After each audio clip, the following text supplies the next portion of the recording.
Right now, the entire world seems to be on fire. You listen to any major news channel and all you'll hear is news about conflicts and protests. However, what no one seems to be talking about is a very secretive meeting of some of the most powerful and corrupt people in this world. You're on the wrong side of history, Stacy. God is watching you. You're gonna reap what you sow. The Trump administration needs to get you arrested, and very soon.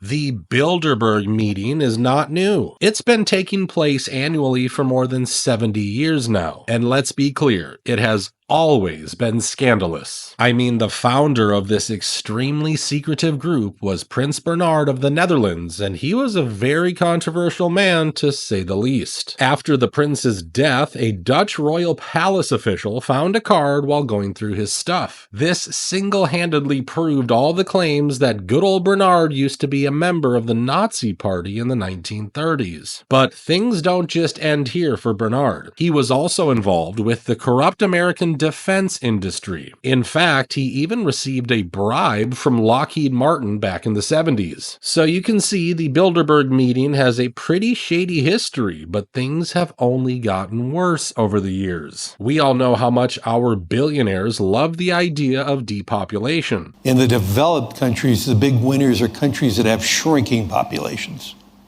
Okay, that's something that most people never talked about. You know, we always used to think shrinking population is a cause for negative growth. These countries will rapidly develop robotics and AI and technology. And if the promise, I didn't say it's going to happen, but if the promise of all that transforms productivity. We need to eat less meat. We need to stop land being used for cattle and growing grain for the billions of animals that we keep in our intensive farms. And then finally, we cannot hide away from human population growth because, you know, it underlies so many of the other problems. All these things we talk about wouldn't be a problem if there was the size of population that there was 500 years ago. Well, this year, the Bilderberg meeting is all about depopulation and migration. And to get the best advice on this issue, they chose to invite the president of the World Economic Forum, Borge Brende. And let me just show you what kind of views he has about the world. If I understand the panel right, the primary solution would be a global carbon tax, where you internalize the externalities. If you have a carbon tax, you will then... Price on carbon. Yeah. We don't like taxes here. Oh, no. Okay. Sorry, we're from Europe, you know. Of course, they also wanted to discuss the Middle East and the authoritarian access right when a new and scary war started.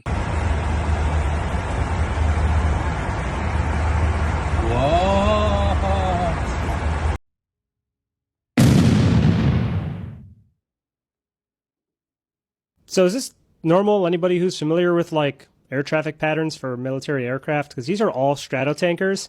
And I was outside before and I just kept hearing like plane after plane. So we live in an area where there's already high military aircraft traffic anyway.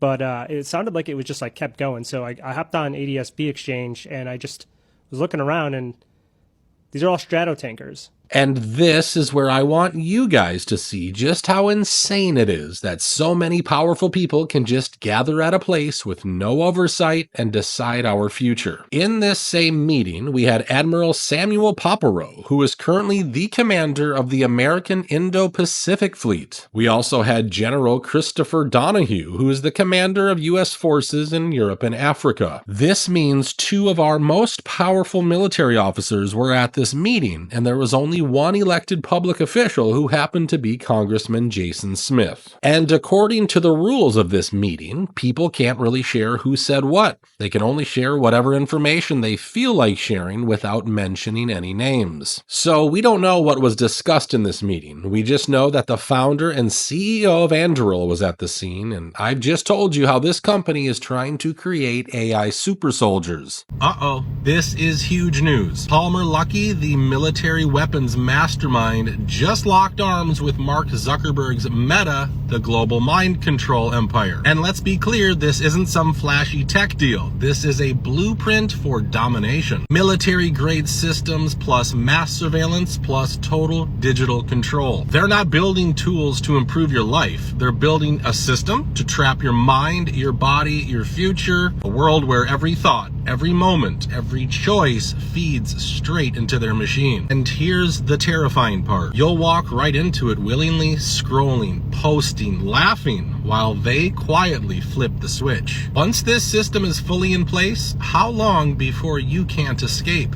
How long before they own you completely? This isn't about the future anymore. It's already begun. And what's really interesting is that the Canadian Prime Minister Mark Carney has attended multiple meetings over the years. And right after the latest meeting, his entire tone about President Trump changed. I'm sure you remember what kind of things he was saying about the US president. I don't think we can change Donald Trump.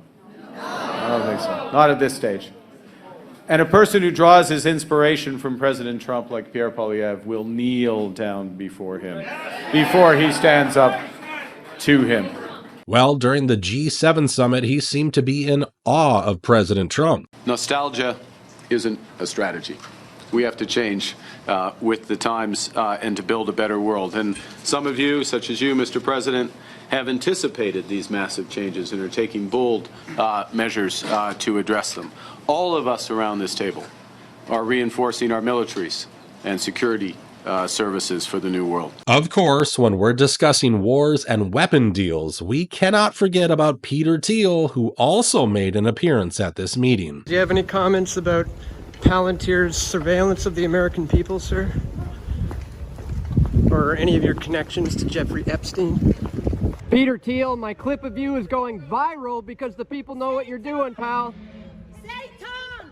Satan, evil demon, pedophile! When I say some of the shadiest people were there, I'm not exaggerating. Even the CEO of Pfizer, Albert Bourla, showed up to this year's meeting. Mr. Bourla, hello. How are you doing?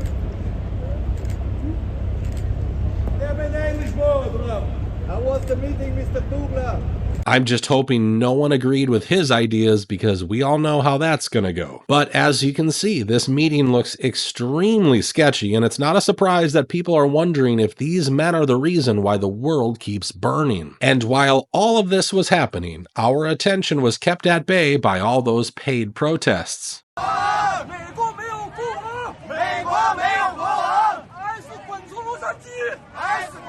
Funny enough, the LA officials are now asking the federal government to pay for all the damage caused by all those riots. I am demanding full accountability and reimbursement for the local costs incurred, including injuries to local officers and damages caused by the chaos unleashed when the Trump administration recklessly deploy the military and ICE agents into our communities. They are the ones who created this unrest, and they are the ones that need to foot the bill. Another story that kept Americans occupied was the brutal assassination that took place in Minnesota. We're here today because an unspeakable tragedy has unfolded in Minnesota. My good friend and colleague, Speaker Melissa Hortman, and her husband Mark were shot and killed early this morning in what appears to be a politically motivated assassination. Our state lost a great leader, and I lost a dearest of friends. Now, first off, it's tragic what happened to those families. And what's really insane is that right before Representative Melissa Hortman and her husband were killed, she had sided with the Republicans on a bill. I know that people will be hurt by that vote, and we worked very hard to try to get a budget deal that wouldn't include that provision. DFL Speaker Emerita Melissa Hortman emotional following the House's adjournment from a special session Monday. I did what leaders do. I stepped up and I got the job done for the people of Minnesota. Hortman was the lone DFL lawmaker to cast a vote to cut Minnesota Care access for undocumented immigrants. As you can see, there's a chance that the shooter might have targeted her for this support, but so far no manifesto has been released. In fact, they're now saying there's no manifesto at all.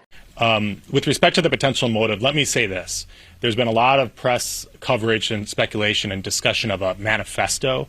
I've seen nothing like a Unabomber-style manifesto in his writings. The family members of the shooter keep saying he was a Trump fan, even though he had no King's protest flyers in his vehicle. And on top of all of this, we now find out that there were officers at the scene when Miss Hortman and her family were attacked. So this guy took out 2 people while 2 police officers were at the scene? Then what was the point of having those police officers there in the first place?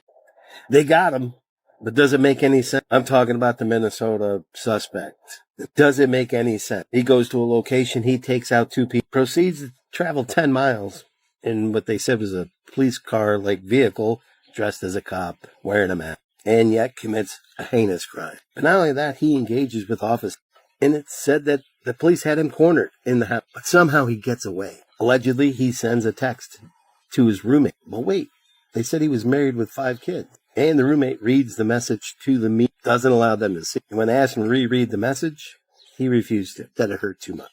Police find the wife's vehicle loaded with documents like passports and a so-called manifest. This is all alleged. And the next photo they release is him and his Burt Reynolds smoking the Bandit cowboy. Looking at the body type in that photo, it really doesn't match the cop-looking guy that was at the front. Plus, that security camera has some sort of filter to make you look thinner. Then, day 2 of the search, they find his cowboy hat in another vehicle. So it took better part of 2 days to locate this when officers supposedly had him cornered in the house. How did he get away? Like, none of this story makes sense. And I'm not saying it's not true. I'm just saying something doesn't add up.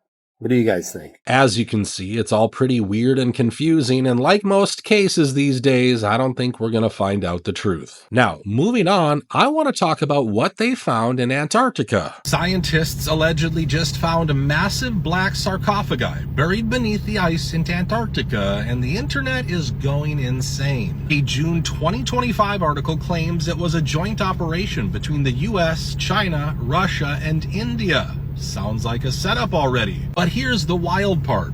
No photos, no peer-reviewed papers, no official confirmation, just another mystery vanishing into the Antarctic ice. And every time this frozen continent makes headlines, it's always the same themes. Ancient civilizations, secret tech, hidden bases, pyramids, and now sarcophagi. But nobody ever gets answers. Why is one of the most remote, lifeless places on Earth locked down tighter than Fort Knox? 50 research stations and not a single one reported this. Either it's all BS or it's the biggest cover-up on the planet. Because let's be real, Antarctica isn't just cold. It's off limits, blacked out, and buried under layers of global secrecy. What the hell is actually down there? And why do they want us so badly to look away? This Antarctic situation kind of reminds me of the city they allegedly found under the pyramids. This is some wild news. They just found another hidden city beneath the Giza pyramids. And no, this isn't a scene from a movie, it's real. Using ground-penetrating radar, researchers detected massive underground structures over 600 meters deep. Not tombs, not chambers, pyramid-like formations buried deep beneath the surface. This flips everything we've been told. For decades, we were taught the pyramids were only surface monuments, but this changes the entire story. Some reports even claim there are vertical shafts, water systems, maybe even a hall of records, a legendary chamber said to hold lost ancient knowledge. And right on cue, the establishment is already trying to shut it down, calling it unscientific, unverified, not peer-reviewed. Same old tactics. But ask yourself, why are discoveries like this always dismissed before they're even explored? Why the panic when something challenges the official narrative? And here's the craziest part. This isn't the first time strange things have been found under Giza, but every time someone gets close, the door slams shut. Research goes dark. Access denied. So, what are they hiding? And finally, did you know that lab-grown meat is now FDA approved? This is disturbing news. The FDA just approved lab-grown salmon, and yes, it's already being served at a high-end restaurant in Portland. The company behind it, Wild Type, is only the 4th in the US to get this kind of clearance. It's being pushed as a sustainable fix for overfishing, especially since Pacific salmon stocks have dropped 30% since 2000. 2000 according to NOAA. But let's not ignore what's really going on. This is the start of a full-blown shift in how your food is made and possibly controlled. A Nature Food study says lab-grown meat could cut emissions by 96%, but we still have zero long-term health data. Only preliminary safety reviews have been done. And while surveys say 60% of Americans would try it, that hasn't stopped the backlash. People online are already linking this to Bill Gates and his investments in synthetic foods. The public isn't just worried about taste, they're worried about control. Lab-grown meat isn't just a food trend. It's a test run for replacing everything on your plate with something made in a tank. And once it starts, who decides what's safe to eat next? Look, folks, I wouldn't be so skeptical of this lab-grown food trend if Bill Gates weren't putting so much money into it. And so cows alone account for about 6% of global emissions. And so we need to change cows, just cows alone. About 6% of global emissions are cows who burp and fart methane. To make what's called artificial meat. And so you have people like Impossible or Beyond Meat, both of which I invested in. The fact that he's backing it tells me that we probably should do more research to find out if this lab-grown meat is going to shorten our lifespan drastically. And we're going to end today's video right there. As always, I'm looking forward to hearing what you guys think about the topics in this video. Do you think it's okay for so many powerful people to hold a secret meeting every single year? Share your thoughts with everyone in the comments down below. Thanks for taking the time to watch today's video, and I hope to see you in the next one.